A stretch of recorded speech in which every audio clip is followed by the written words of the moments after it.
alƙur'an yau rigima nake ji tashi hankali kawai nake ji ko kuma na lafiya ya shi ya so alƙur'an ni yanzu ina da gidan neman wajen ne ba bari in tafi yau na rigil ana gidan neman nan ba in je in naɗi ko na haɗu da wani sararin waya amma duka da ɗauka alƙur'an bari in tsari nan ko in yi nan ko wani gidan neman ya nufa nan bayan nan bari in je gidan neman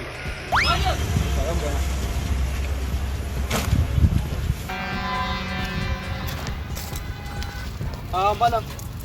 barka ne yalla nan area baka san wani gida inda wani gidan damba ba inda ake damba na area na haka me za ka yi damba zan je yi wallahi dan karfi nake ji yanzu nan da kake gani ko yan gidan damben sun tuba sun koma Allah saboda albarkacin wannan watan da ake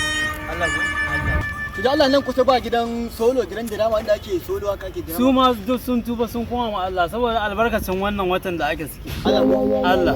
to kuma Allah inda ake wani shaye-shaye inda ke gote ba ta shaye-shaye ai duk inda ka sani gabaki ɗaya yan shaye-shaye yan sholi yan taba yan wayewaye duk sun tuba sun koma ma Allah saboda albarkacin wannan watan da ake suke Allah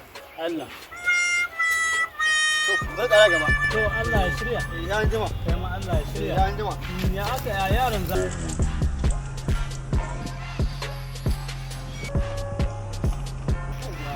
wani kayi son kuma ai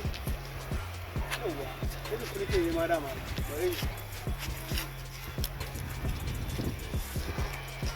ya ayya aka yi barka dai yala jungul nake nema Allah inda yake dan abin nan oke jangul inda yake wannan a to normal ne ka zo ai gida ai ka zo gida gashi nan zan shikenan ko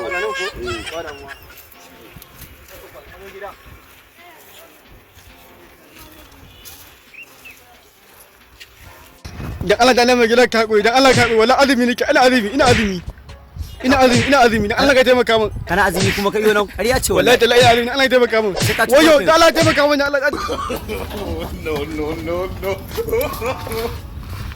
sha aka ce kai shege a ka tsaya ai ba bane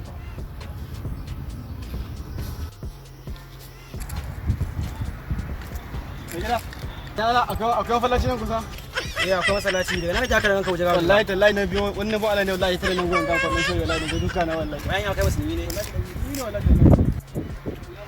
masallaci na nan gaba kaje kai zai Allah ya kai ko wallahi je kai nagode Ku danna subscribe domin samun sababbin shirye-shiryenmu cikin sauƙi. Sannan ku danna ƙararrawar sanarwa don sanar da ku da zarar mun ɗora bidiyo.